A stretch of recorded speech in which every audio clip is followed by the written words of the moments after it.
all the way over here. He's gonna fit. Okay. All right. Well, welcome to Mission Stories, I guess. We're doing things a little differently this time.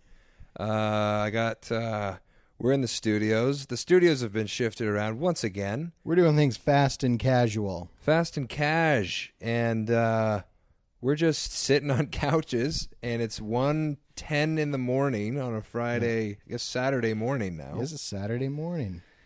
And we're doing a late night ep. We're doing late night.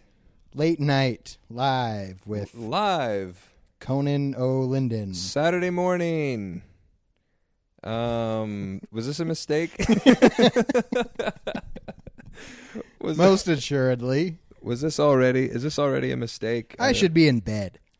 Well, you're on a couch, and that's the next best thing. Couch bed. Yeah. We're watching some Twitch streaming. There's a Twitch stream happening right now. We're watching Gamers Game. And because we're amateur gamers, are we not? Yeah. You know, I got a story about Twitch streaming. Okay.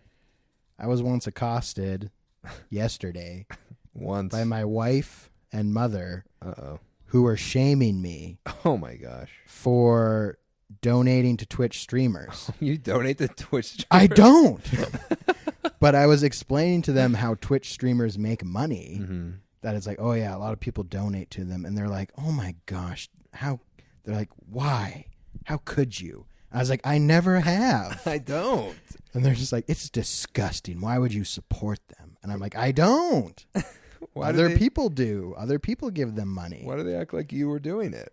I think they just need to personify the enemy. And it's you. And so and you are a white man. So. Yeah. So and you play video games are the enemy. And they're violent, so that's and I play them, so I am the enemy. Yeah. That's fair. And that's true. And I agree with that, actually. I mean, how much money have you donated to streamers? Like $0? $1,000, like $10,000, just $2,000, but that's nothing. But that's just like the cost of doing business. Yeah, that's like if I enjoy a thing, I'll give them $2,000. You know, I've spent $2,000 on movies in the course of my lifetime at least. Like how much do you pay for your car? I pay nothing anymore, but I mean my insurance has skyrocketed, I will admit that. And do you enjoy your car insurance as much as you enjoy Twitch streamers? No. Well, so therefore, you got to donate. If I decide to give $3,000 to a Twitch streamer in one go, like one time as like a joke, on a lark, then I can do that. And why wouldn't I do that? You should. In fact, as we're talking this out, I'm a little ashamed that I haven't donated to anyone. Yeah, you should be, because that's how they make their living, is through you deciding to donate money to them for doing something that they would gladly do for free. You know? Well, but that's the point. Well, I don't know if they'd gladly do it for free. What do you mean gladly? They're playing video. It's a fun game. For as long as they do? Yeah. They stream like 8 to 12 hours every single day? No one's asking them to.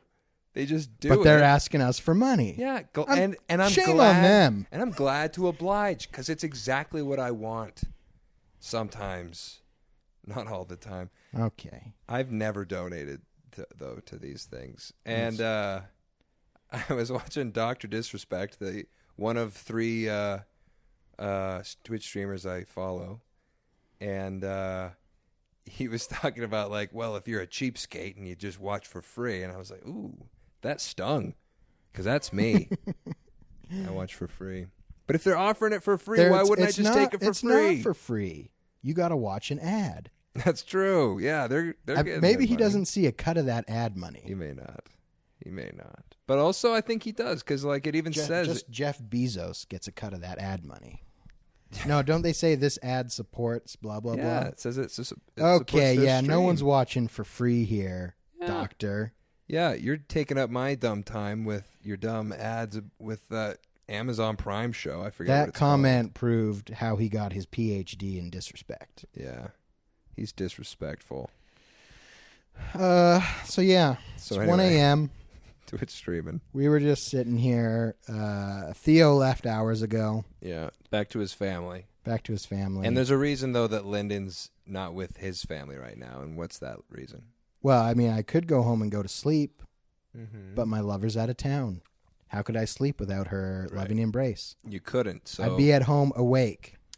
So we just did a bunch of blow, and so we're like wide awake now. And If by blow you mean delicious H2O, like huge glass amphetamines, bottles of chocolate milk. Yeah, you got some of that Dutchman dairy. I got That's the Flying Dutchman's Dairy. And This episode brought to you by Double D Dutchman's Dairy. out of Sycamoose, British Columbia. When you need to have sweet, dark chocolate milk. Isn't it so rich and creamy, though? It really is, yeah. This isn't even an ad. We both No. just like really love their chocolate milk. I'm in love with their chocolate milk, and I just love chocolate. I'm a chocolate milk connoisseur of sorts, and this is certainly some of the best that I've ever had. But What do you? they didn't pay for this ad, No. so we got to throw some shade gotta- on them to go with it. Well, no. Their ice cream. Why do we have to do that?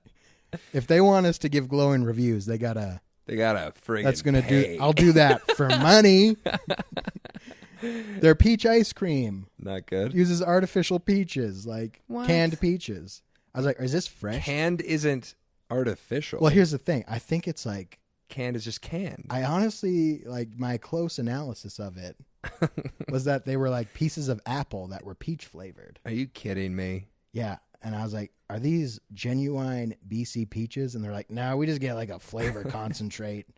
They're like, the dairy's real. The dairy comes from the farm. We just friggin' go to the store and put our hand in the fruit basket, and whatever we get, we put it in and we say whatever it's we want.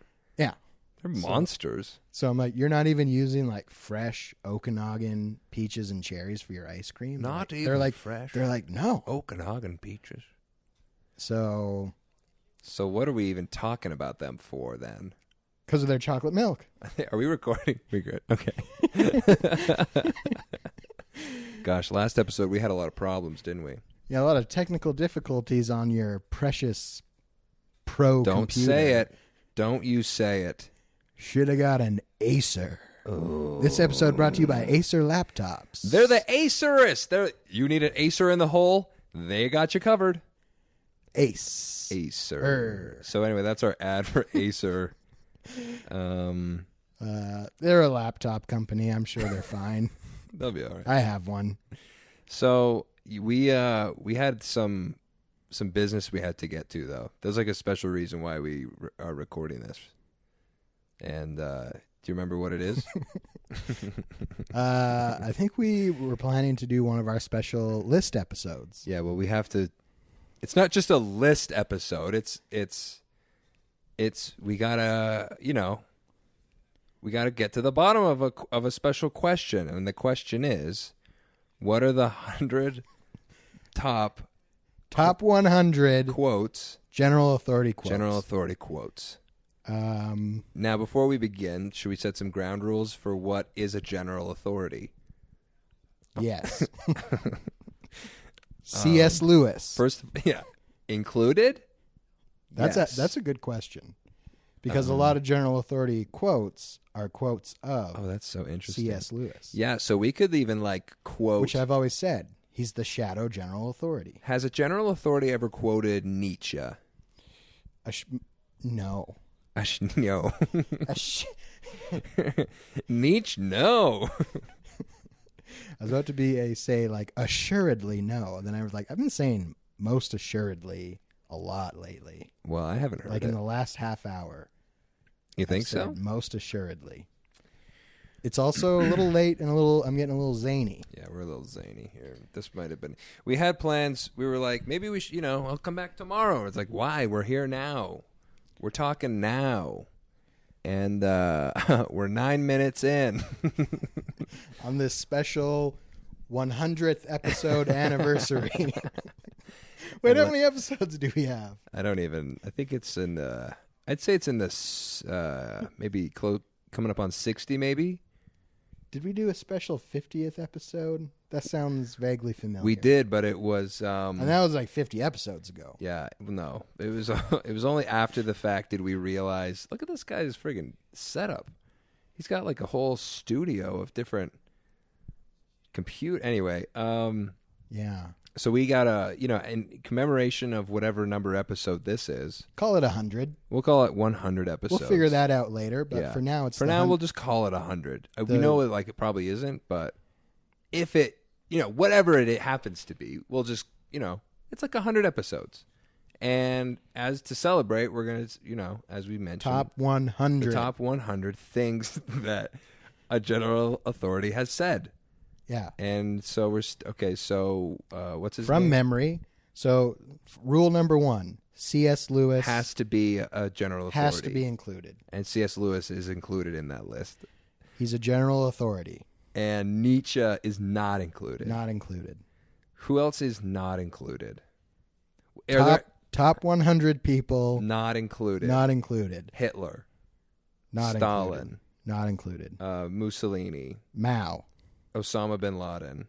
Wait, how many are we at? Do you think we could do it? Like quick enough? Just 100 people. You, me, my mom, my dad. My mom, my dad, my Your sister. Mom. My sisters. Ted Bundy. Ted Bundy. Was Ted... Wait, wasn't Ted Bundy technically a member of the church? Didn't he get baptized? Yeah, he was. So he's an authority, but not a general authority.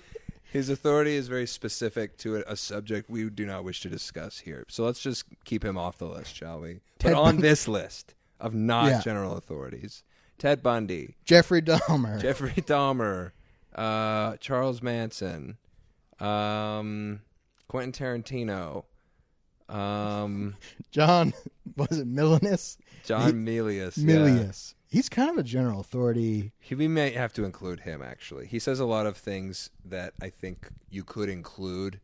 And I'm pretty sure a general authority... We didn't say general authority of the church. Yeah. That was implied. Yeah. It was heavily implied.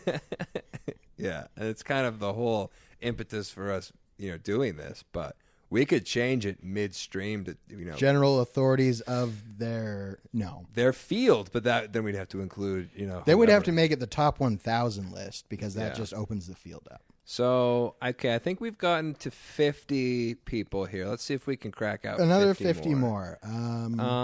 Let's go with Tom Hanks. Tom Hanks. He's out. Let's go with Wilson's The Ball from that one too. He's out. And let's go. I think people are enjoying this a lot less than we are. Ernest Hemingway. Do you think he's out? He's right out. And he's not in the case. How about the whole 93 Bulls team? That's how many people? 25? At least. That brings us to like 75. That's 75. Should we just include another basketball team? The Baltimore Ravens. What year? 2010 Baltimore Ravens. Okay, they're off. And I think there's like 70 people on a football team roster. So that's... Yeah. And the kicker from the Patriots. He's on the list. He's on the list. We went over 100. All right, so that's 101 That's the top 100 people, not general authorities, who will not be used for this list. All right, I'm glad we figured that out. So that's just the top 100. There could be more. Yeah, so let's get down to the real list here, which is the top 100 things that a general authority has said. Number 1. Wait, we got to start at 100. Well, here's the thing. No particular order. What do you mean? But also a particular order. Because it'll be the order of things that we remember them. Well, we have to rank them, though. It has to be like, you can't just be like, this is in no particular order. The audience isn't going to like that. It's got to be like 100. Well, then we're starting at 1 because it's the thing that we're going to say first. I know, but the first thing we're going to say. What if we find something later that's okay? So we'll just start going. You know what? Yeah, you're right. It's hard to rank them. Let's just list them, and then maybe we can rank them after. All right. Yes. So number 1, Brigham Young, when he said, I was going to start with Brigham Young. Okay, go. He said, top 100 things Brigham Young has said. Brigham Young. So Brigham Young said this about, and I don't know if he actually said this, but he said it about Joseph Smith's wife, Emma. he said, you won't go. Oh yeah, he said Joseph said he'd be willing to go to hell for her, and he will, or he might just have to. You heard it from Brigham Young, Emma Hale Smith. Yeah, they were not good friends, were they? Yeah. Why not? I'll tell you why if you don't know. I think because she did not remain faithful and support him as prophet. Yeah, that was the big thing. Right when they were should this just turn into church history redux? Hey, we've got one quote out of 100, and if we want to break it down a little bit, why not? We're gonna break it down a little bit. Number so maybe 99. It takes us a while to get to 100. Everyone's like, "Oh, I think they're joking when they said 100." No, this is real. So 100. Anyway, though, they were gonna go off to so Joseph Smith had died, and it was like there were so many people that were like, "I should be the boss." Me, no, it's me now. No, it's me. And then and we, Emma Smith was like, "Listen." And here's the other funny thing too. I think that like the church, the actual church, like Brigham Young, the one that we belong to today, was the only offshoot of the church that was like actively wanted to practice polygamy, keep polygamy going. Every other church was very like, every other like branch or version of it was like, we got to cut this polygamy stuff out. Fools. So anyway, because Emma like hated polygamy, right? Because she just was like, yeah, she wouldn't get on board. she wouldn't play ball.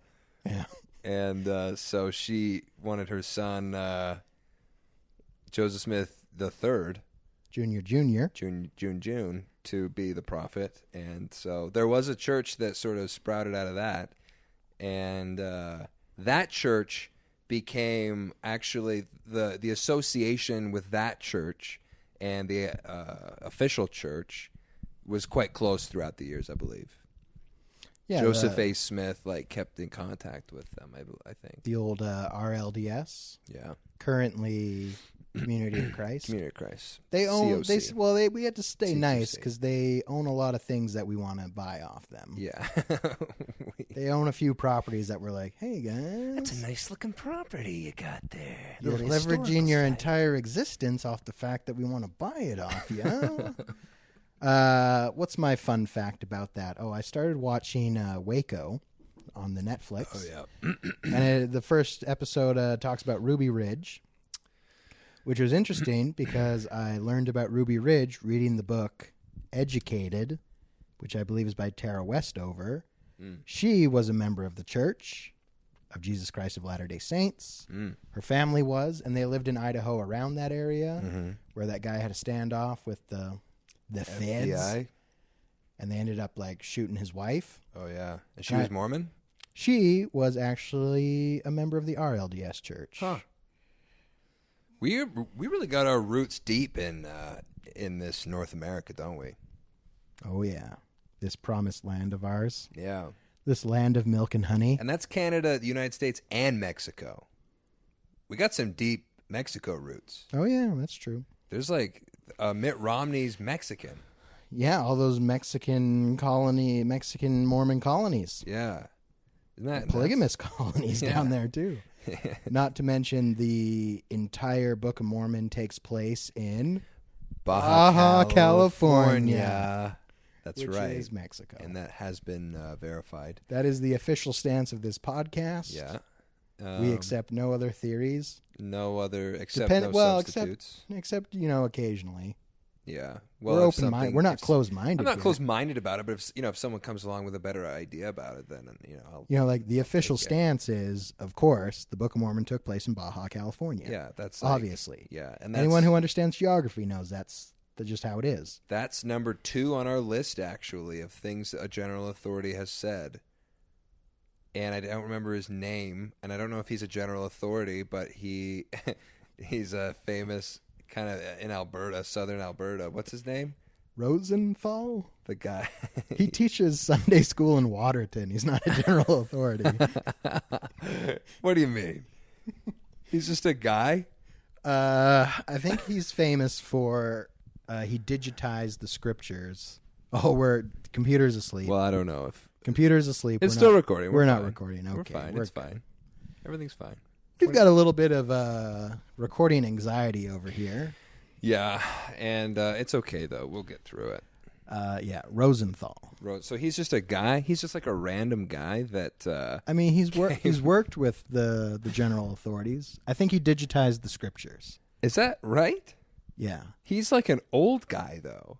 Yeah. They got the oldest guy they could find to digitize the scriptures. Well, by the time I think when computers came around, he was on his original Macintosh. Yeah. On his like Windows. The 95. church is like, computers come around and they're just like, does the technology exist to make scriptures digital? And this guy from Alberta's like, you betcha. This guy from like Raymond, Alberta. It's like, the Silicon Valley of Canada. Yeah. For those who don't know, Raymond, Alberta is a sleepy little country town. You got to be careful about that. Saying he's from Raymond, if he's not from Raymond, will enrage people. You think so? I don't know where he's from. Because if he's from Cardston and you said he's from Raymond, there will be like a war. I guess we got to be careful what we're saying on this podcast. People listen to it, after all. A lot of people. Yeah. Anyone listening to this podcast wondering, so many people listen to this. It's a lot of people. So many people listen to what we say. Yeah. Our words have so much power. We're influencers. We're drunk off the power of our words. Oh, it's like sweet, sweet dairy Dutchman chocolate milk. What were we talking about? Okay, that's number 1. I like that we're holding our microphones, by the way. This has been a fun experiment. Yeah. I was going to complain. I was going to be like, where is my mic holder? I was fully expecting you to complain. But then I said to myself, I was like, Lyndon, don't complain about the mic holder.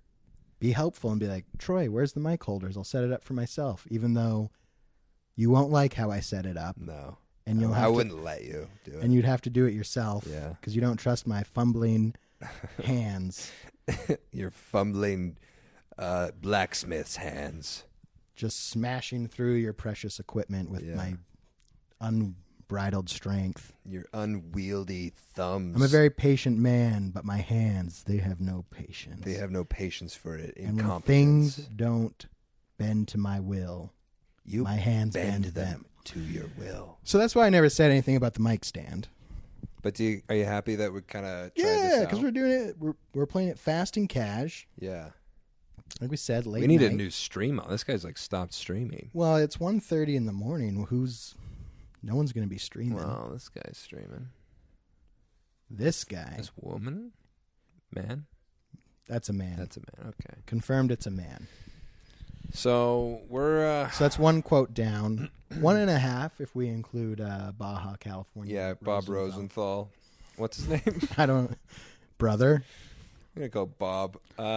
So Bob Rosenthal, he's not a general authority, but I guess we did not include him on the list of people that can't be on the list. Well, he's not top 100. Yeah. I think we would include him in the top 200 list of people that we can't quote.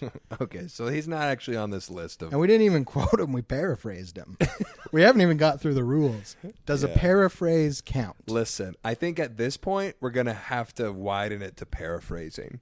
Okay. I don't think we're going to be able... I'm not saying quoting, paraphrasing one's better than the other. I'm just trying to clarify. It kind of sounded like that's what you were saying. I apologize for my tone. Well... Number 2. Back to Brigham Young. Okay, go. Brigham Young was in a wagon. Yeah, this is like a story. Well, these quotes need context. Right, yeah. Maybe they don't, though. Maybe if we just... This one has context. I want to hear this. He's in a wagon. Okay. And he's the prophet. Uh-huh. And he's in there with some scrub, probably a deacon. Yeah, friggin' deacon. And he's like, oh, where do I go? And their wagon gets stuck in the middle of a river crossing. The cart. Yeah. And he's like, Brother Brigham, should we get out and pray? And Brother Brigham says, I prayed this morning. Let's just get out and push. Yes. And that's what I say to myself every day. I already prayed last week. I prayed when I was a child. Time to get out and push. Man, the movies that the church produces are just full of those kind of quotes, like the kind of like, oh, I already prayed. Like that's such an action hero quote. I'm done praying. Time to shoot.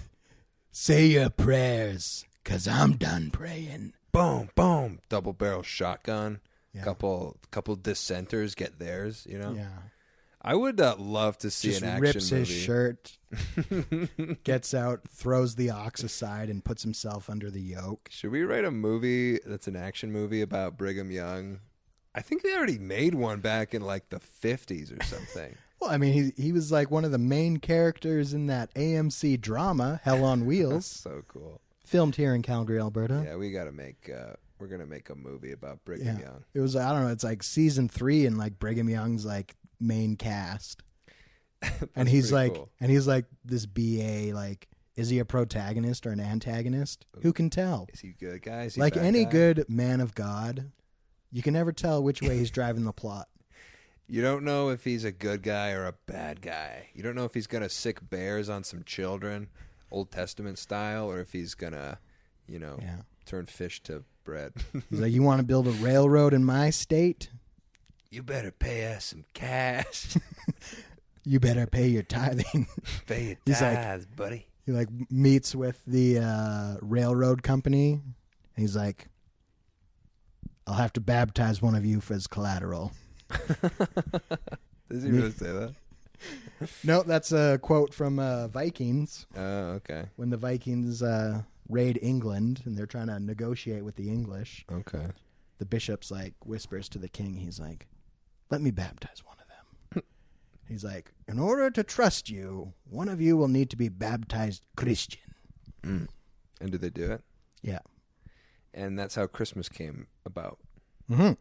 Like From the old Viking our like tradition. our like pagan sort of put a tree up in the thing and I don't know if people know this or not, but I mean, it definitely didn't come from the Vikings. well, but, sure it did. Where did it come from? The Germans. Yeah, the Vikings, the barbarians, the barbarian horde. Germans aren't Vikings. Are they not? Come on, Troy. That's all the same batch, though, isn't it? Yeah, All whiteys are the Europeans, same, they're all aren't the they? same. Yeah. Milk toast. Bunch of milk toast, vanilla, cracker, whitey. People. I was like, I'm going to stop with my white slurs before I get myself in trubs. Okay, so that's number 2. I mean, it's my number 1 Okay. because you went first. So is this like a list of 200? Is that what you're saying? No, it's 100. Okay. But because I guess I'm jumping the gun. Here's a quote for you. Okay. I've been using this a lot lately. Uh-huh. Didn't make the list of not jump. My old stake president did triathlons. Mm-hmm. And he said, if you think about the bike ride while you're swimming, you're going to drown. Oh, snap. And so he was a that stake true? president. So we put it. Wait, sorry, I put was it on the drinking list? sweet nectar at Dairy Dutchman Dairy, chocolate milk. Wasn't concentrating. So you're saying, is that number 3? Is that what you're saying? Here's the problem. It's a good. We I have like it. we have top 100 things general authorities have said, and we're equally as far down the list of top 100 things non-general authorities have said. Right. We've got 2 quotes. Yeah. We're 2 for 2. Okay, well let's focus on actual general authorities. Why not just focus on everything? Okay. What I'm saying is, What are you saying? you're saying we need to narrow down our vision. Well, I I'm thought saying you we were can saying- broaden it. I thought you were saying we need to go the other way. So I was just kind of doubling down on what you. I'm I not saying thought you I'm were not saying that. I'm not saying anything here. Okay. I got a 4th one. Okay. Brigham Young again. Actually, this is Joseph Smith. Okay, And this is a story. Joseph Smith. Shoot, I got to think of a quote now. So Okay, I'm ready. So Joseph Smith stands Brigham Young up in a in a meeting, and this is just a story that I like about Brigham Young. I don't know if he actually said any of this, but Joseph Smith, they're in a meeting, and he stands up. He's like, stand up, Brother Brigham. So he does, and I bet he's thinking like, oh, I'm about to get some praise. Wrong. Joseph Smith just dresses him down in front of the whole audience, says like, you're doing this, you're doing that, your pets' heads are falling off. Everything he can think of to like tear down Brigham Young. Even some stuff that just isn't true. Just plain falsehoods. Yeah, he's just lying about him in front of everybody. And then at the end of it, Joseph is like, now what do you have to say, Brigham, Brother Brigham? And Brigham is just like, Joseph, if I've done you wrong, I'm sorry. And this is after, like a bunch of stuff that isn't true. And Joseph is like, bursts into tears. He bursts into tears and he says, you pass.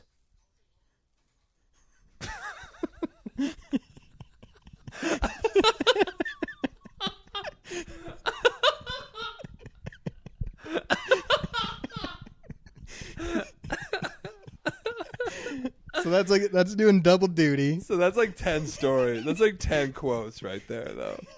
So that's a Joseph Smith Brigham Young.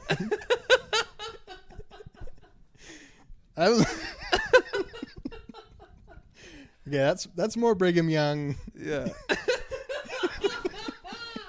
Who said what? What's the quote? The quote. I think the important quote here. You pass. Was, if I've done you wrong, I'm sorry. I think that was probably the crux of it.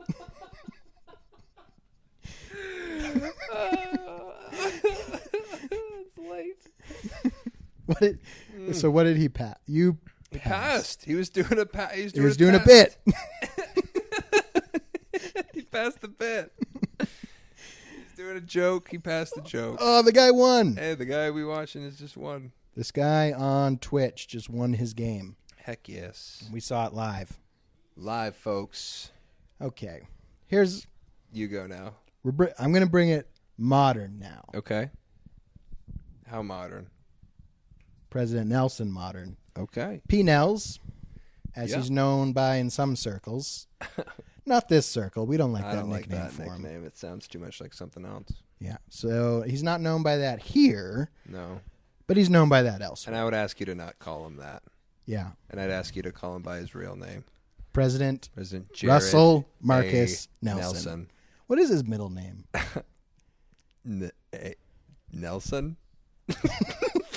Nelson. President Nelson. Russell Nelson. Because remember, there's M. Russell Ballard. M. Russell Here's Ballard. a quote. Russell M. Here's Nelson. a quote for a general authority. Okay. You're cheating now. No, I'm looking up Russell. No. Oh, this does look like I'm cheating. Russell M. Nelson's net worth is like the first thing on Google. What is it? Marion. Of course it's Marion. Marion. It's always a lady's name. Well, he's probably named after those Marions that Marion own Romney. half of BYU. Yeah. I think I drink too much chocolate milk. Describe your symptoms to me. I'm just like, it's just like it feels like it's at it's like at the top of the sphincter at the bottom of my sitting right on top of your brisket. Yeah. Heavy on the brisket. Like I feel burps coming on and it's like milky. Yeah. Anyway, I'm sorry. Let's get back to Here's a quote. Okay. I've got it. What 2. number is this? Like 5. How many are we counting? I think my story had like at least 2.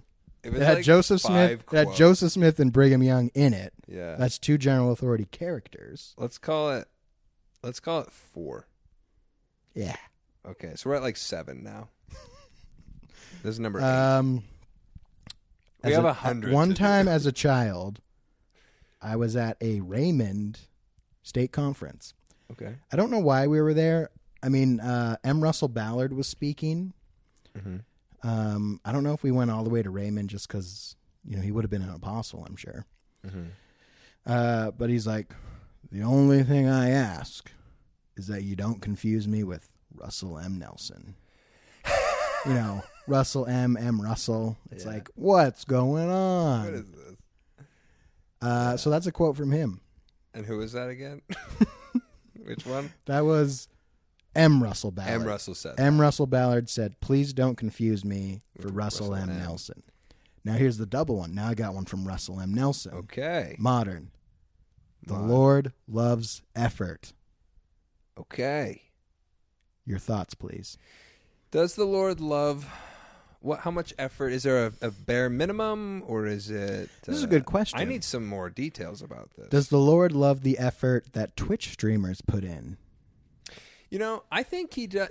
I think it's the context of this quote, sort of like the effort to be a better, saint, to come closer to God.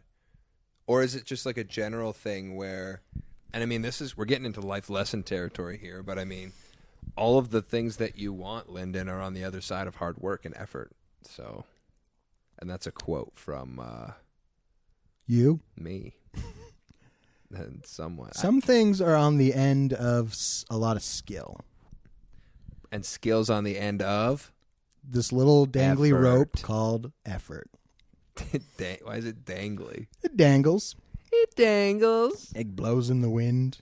It's hard to grasp. It's like a song. We're like Bob Dylan's. A couple Bob Dylans over here. You got to talk anything that blows in the wind. It blows in the wind. Bob Dylan.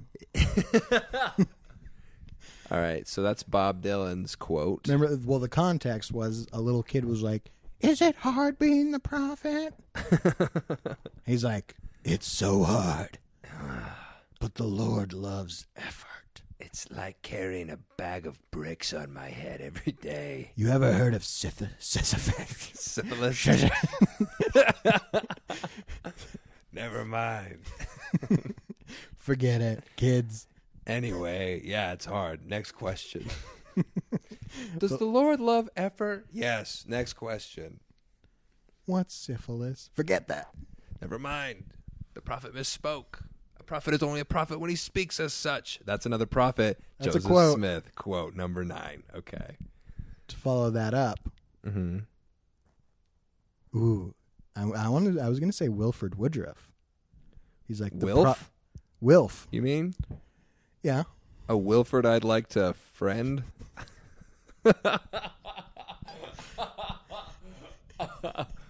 Oh, my goodness. You're out of control, sir. It's too late. We're coming up on... Cancel the podcast. We're coming up on 2 a.m. Yeah. He said the prophet would never say anything to lead the church astray. And if he did... I'm beginning to think this was... He'd strike him down dead. I had to be Wilford Woodruff. He was talking about poligs.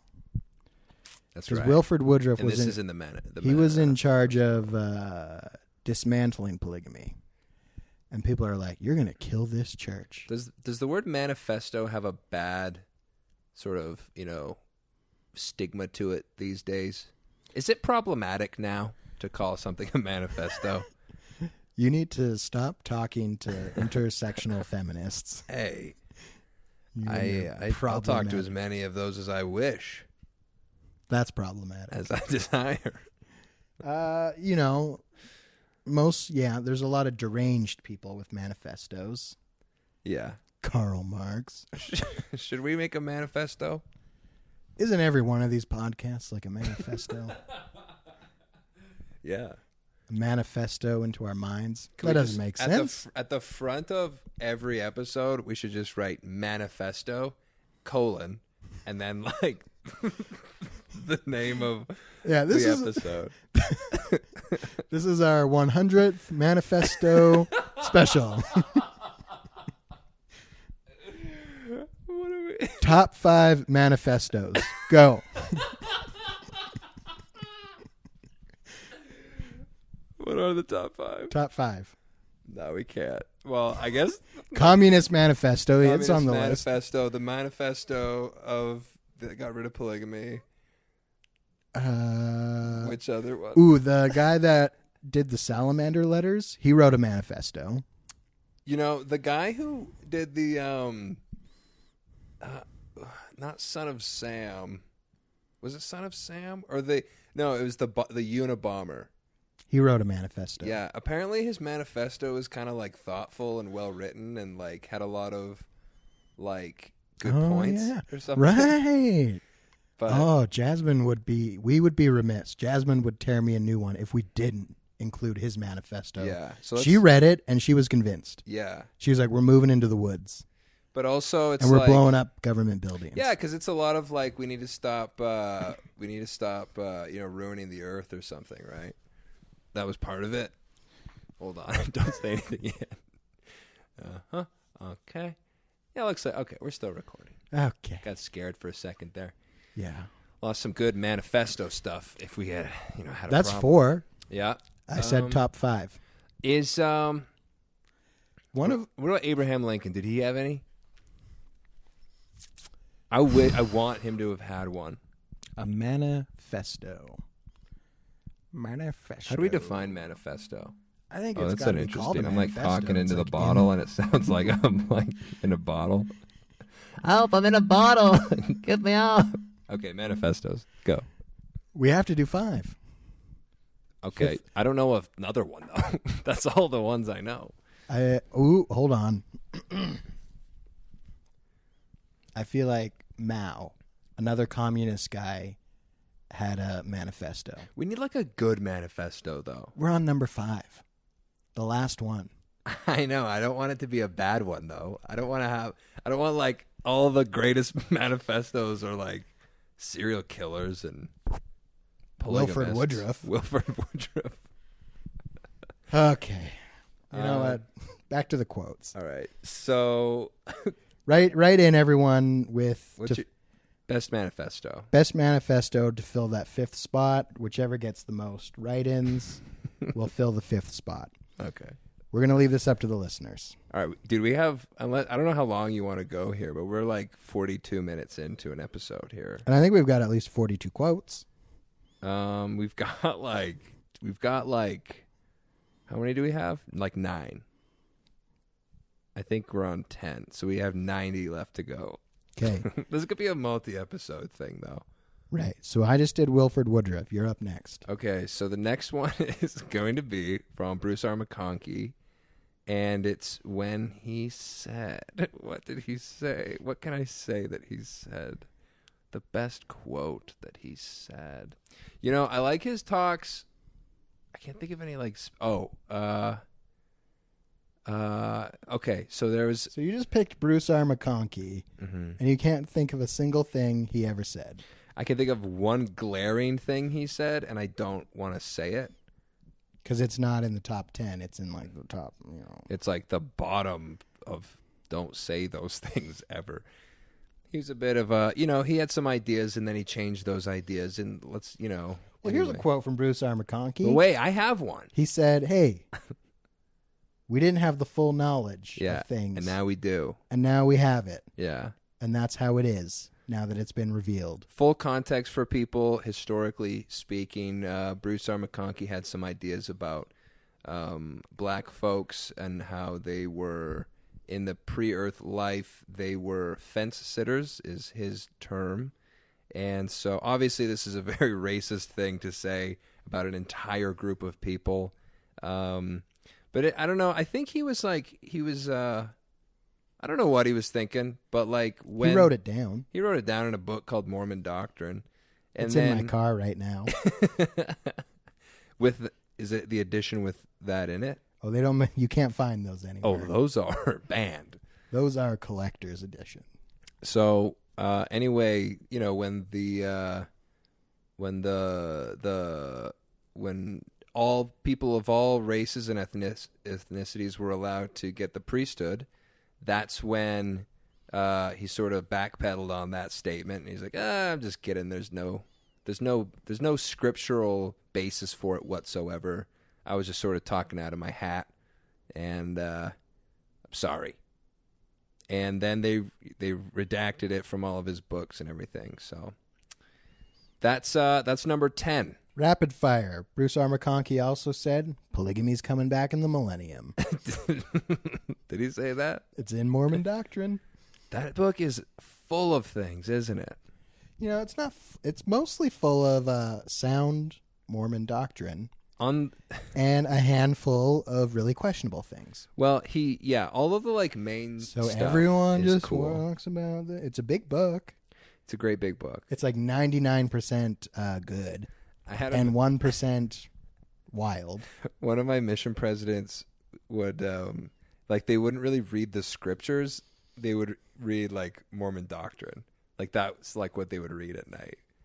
We'd be like, so what do you like study? And be like, like at the end of the day, I'll just crack open Mormon doctrine and see what's in there. My man. Yeah. I was like, cool. Anyway, so Bruce R. McConkie, yeah, he had a lot of quotes.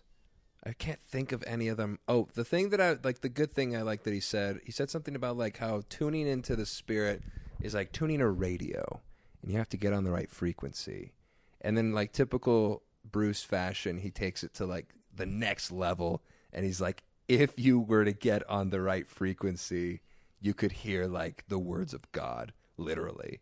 Like you could, if you tuned yourself well enough to the frequencies of God, you could like, and I think this is a little bit of Joseph Smith thrown in there too, but he's like, you could see all the visions of past and present and future.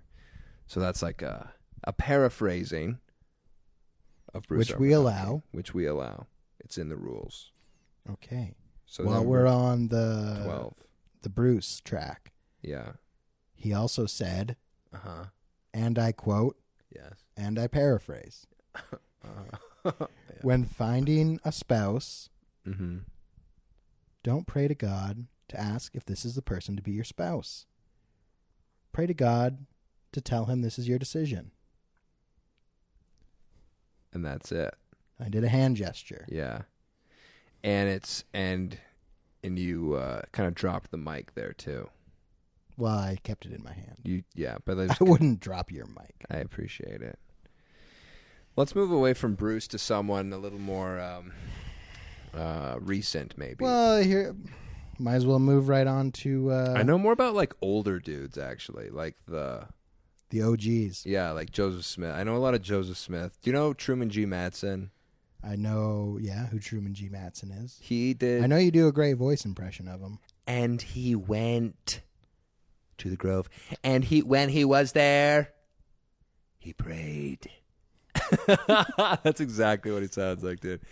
The whole Joseph Smith lectures, so good. Kind of a singular sort of. Wait a second. Truman G. Madsen's not on the list. Can we not? So we can't. He's not a general authority. He's not, but he's kind of is, He ought to be. We haven't even done C.S. Lewis. Let's go to C.S. Lewis real quick. I don't know anything he ever said. So let's go away from C.S. Lewis. They then. quote him a lot in general conference, and I'm always just like, who is this guy? Yo, I actually have Get him out of here. I have a quote from C.S. Lewis via a general authority, Jeffrey R. Holland. Hit it. Although he wasn't a general authority at the time. Well, I was about to say, He was a BYU president. Here's the thing. He became a general authority, so it's retroactive. Okay, so everything. And I was about to say, because we talked about Bruce R. McConkie, who we all unanimously agreed was the greatest speaker ever. Right, yeah. And we all agreed Jeffrey R. Holland was a distant number 2. So we might as well move on to everyone is in agreement. I feel like everyone agreed he was a distant 2. he's a great speaker. What's his name? Bruce R. McConkie's last talk in general conference. Wow, what a tearjerker. Go look it up. That's the sound of my tears being jerked out. I'm not even gonna. Anyway, so give me a J F. F? Who's that? I'm trying to Jeff Farnsworthy? J.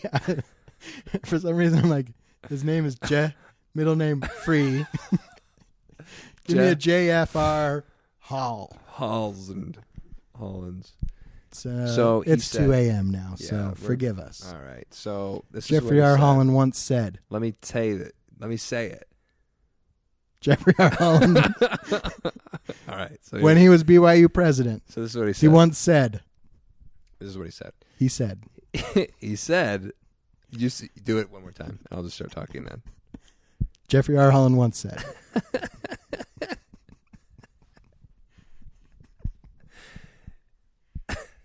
He said, so this is what, this is all a quote now, what I'm saying. This is like verbatim. C.S. Lewis said in as part of his own search for a testimony, he said that it's like a rope. And a rope is easy. Faith in God is like a rope. And a rope is easy to test and to try if you only have to, tie a box with it or something. But when you actually have to get on the rope yourself and your life is actually hanging by the rope itself, that's when you know just how much you actually trust that rope. And he was talking about when I think his wife had died, and C.S. Lewis's wife had died. And so he was talking about like how he had this faith crisis, and how, he was talking about like, wow, it turns out maybe my faith wasn't as strong as I thought, or I didn't trust that rope as much as I thought I did. So that's a quote by C.S. Lewis by Jeffrey R. Holland. And I don't know, there's no real resolution for it, but I like that little metaphor, don't you? That's good. Do you like it? Also, Okay. it's good. Also, while we're on the C.S. Lewis track, he once said through the voice of Aslan the lion, yeah. He said, "Don't speak to me of the old magic witch. I was there when it was written." And he also said, always remember to clean your sword. C.S. Lewis. C.S. Lewis. And he said, also, he said, hey, listen, boy, I'm a horse. Don't hold on to my hair while you ride me. Just use your legs to grip on me. Was that in there? I think that's in, which one was that? The Silver Chair. Right, because horses talk. Yeah, that's in Silver Chair. Silver Chair is not a book by C.S. Lewis. Isn't it? I'm so sure that it is. Silver Chair. Let me check.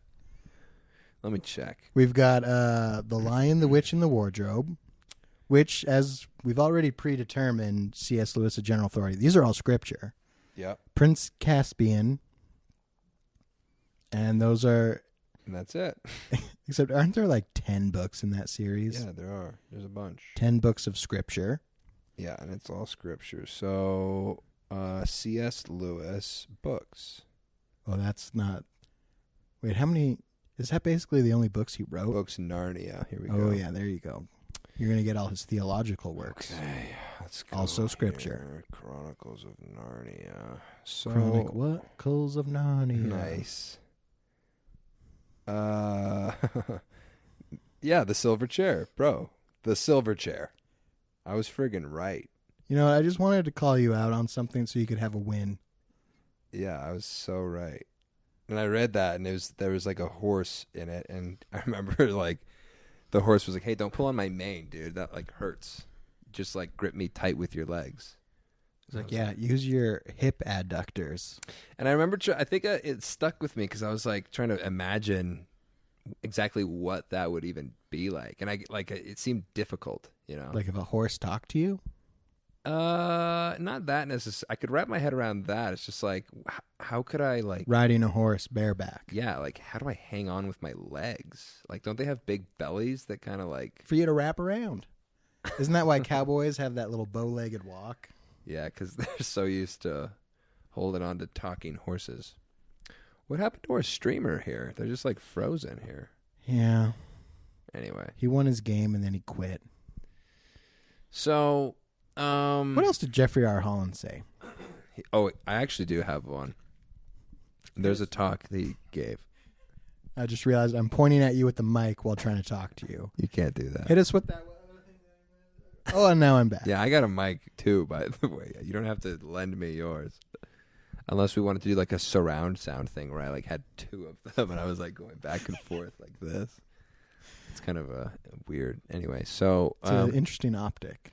Jeffrey R. Holland, and I think this is basically like Best Talks Part 2 now, but and I think I even said this in the other one, but however long and hard the road is the talk he gives.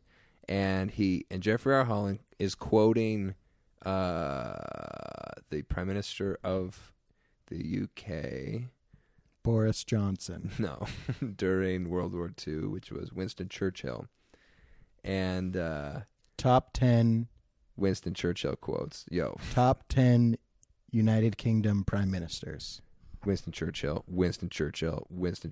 You get it. Boris Johnson. Tony Brown.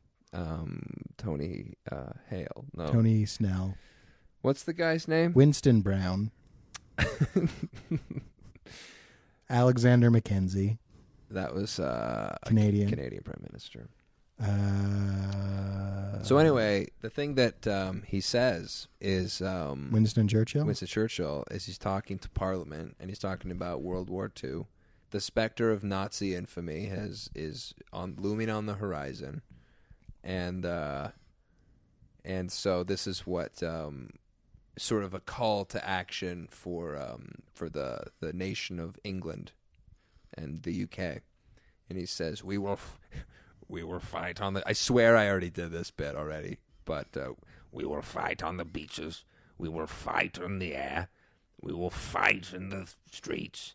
We will fight everywhere, and we will never give up and never surrender, and we will prevail, or something like that. But it was just like this. I'm inspired. It was like this call. It was like no matter however long Once and hard, more unto the breach. no, however long and hard the road, we will never give up. We will never surrender. That's like the Gary Oldman version. Anyway, I just love it. I love the unconditional. There's no condition whereby they would quit. They would they're either gonna die face down in the dirt, or they're gonna be successful. Love it. Number 15. 15. I was about to say, are we into the 90s yet? I don't know who's been keeping track. Here's what I was thinking about. Okay. I was thinking about all my YSA trauma in the shower today. Okay, hold on. I'm going to put my milk in the fridge. You talk about that. Okay. You'll hear it, sort of. And I was remembering when I gave a lesson on the law of chastity. And I actually started out the first half of that lesson to build a very solid foundation of doctrine and theology for the law of chastity. I used Jeffrey R. Holland's Of Souls, Symbols, and Sacraments. Sacraments. Thank you. Correct me if I'm wrong on that title. So that we'd all be... It's sacraments. So that everyone in the room... Yeah, what did you call it before? I was like, Of Souls... Sangirls. I was like, and sacrilege. Sigzamonies. I was like, souls, sorcery, squirrels, necromancy, sorcery, souls, symbols, paganism, ritual, and soulsism. sacrament. Okay. Syllogisms, souls, and symbols by Jeffrey R. Holland. Simulacra and simulacrum. Yeah. And so it's like, so that everyone in the room had a strong foundation in the doctrine and theology of chastity. Yeah. And then I moved it into a discussion on sexual shame. Mm. Oh, didn't this go over horribly? Yeah. Yeah. So the bishopric, they were in Relief Society for like the first half of my lesson. And then they came into like the second half of my lesson where I'm talking about like overcoming our sexual shame because it's not helping us, because our sexuality is from God and all that business. And it's to fulfill his purposes in the plan of salvation and all that jazz, where it's like, we're not here to talk about sexual guilt. You talk to the bishop about that, but you don't want to, shame is feeling bad about something you didn't even do. So, yeah, what's the difference So the whole here what's the difference? between shame and sexual guilt? Sexual shame is like being ashamed of sex and like just feeling bad about sex. Okay. And then guilt is like, yeah, I had sex and now I feel you're bad. like, I got this girl pregnant and now I feel bad about it. And then, The authority, the church is like, you should feel bad. Well, let's You broke the law of Let's chastity. take pregnancy out of it, though. Like, what about someone who like just has sex? Like, Has protected sex. yeah, out, fornicating though. Fornication. It's their guilt. They've made a mockery of It's the like- sacrament that is sexual union. Yeah, they put a loaded gun to their head and pulled the trigger. That's the quote. Yeah, That's the- and that's a quote by Jeffrey R. Holland. or it's like putting an unloaded gun as well, he talks about. Right. Because they're like, I think that's what he says. Like, people are like, what if you're having responsible, safe fornications? He's like, would you ever like put an unloaded gun up to someone's head and pull the trigger? It's And like, say- you'd look like a crazy man. That was a close one. But I like the analogy, though, because he's like, the cavalierness with which you play with human life is just the same as it is with, the creation of life, kind of a thing. Taking life and creating life. Taking and creating life. It's both very serious, and there's a lot of, oh, man, that's a great talk. And he talks about, like, God, guards the entry and exits of life very stringently. Yeah. And he, God wants to be, in control of that. And so anything that sort of hinders or hampers that, the idea being that those gateways are God's, and anything that sort of gets in the way of that is, treated, severely in the eyes of the Lord. Yeah. Interesting. I like it. It's an interesting, idea. That was the foundation I brought it on. So then, because I always talk about it's like, snorting cocaine. It's bad before you're married, and it's bad afterwards. Yep. But a lot of the times we get taught it's like sex. It's gross, disgusting, and shameful before you're married. Yep. And after. But then afterwards, it's lovely and wholesome. It's a beautiful thing. And you're like, wait a second. So then a lot of people Which is it? carry that shame into marriage. And it's like, guys, we don't have to be ashamed of it. Right. We can embrace it because it's a beautiful thing that God created to help him with his plan of salvation. And the bishopric was like, first of all, they're like, Can I see you in my office? no, they weren't even that subtle. I mean, they swore at me. Oh, yeah, that's right. They started like swearing at me in elders quorum, and they're like, shame is the spirit telling you to get the hell out of there. And everyone's like, what? What's going on? What's happening right now? Yeah. I don't know. We're going to have to put an explicit tag on this. Here's quoting some Jonathan Roy. And then the one is like, this is the greatest crock of pop psychology bullshit I've ever heard. Whoa! Everyone's just like staring at the floor. And I'm just like, okay. Wait, they said that? Yeah. They used the S word and the HE double hockey stick word in elders quorum In elders To me, quorum, in front of during my everyone. lesson. About sexual shame. Yeah. Sounds like they had some sexual shame. That's huh? the thing is, and Pent I mean, up I've never had so shame much, and aggression. never had so much support in my life when that just lesson ended, and everyone was just like, "Lyndon, we love you, and we loved everything you said, and you were right, and the bishopric is wrong." I was like, "Thank you, that means a lot." Do we want to name names here? Can this be one of the quotes? Nah, first of all, anyone who knows this story knows exactly who these guys are. Yeah, we don't need to say it because I don't want to edit anything later on. No, and the one guy, the pop psychology quoter, Yeah. he later apologized to me. Okay. He apologized to me twice. You know what? Immediately, the next day afterwards, and then like years later. Cool. The bishop, however, Did you forgive him? nah. No. Were you like Joseph Smith? Hey, here's another quote. William W. Phelps, as friends at first, friends at last. Well, we were not friends at first.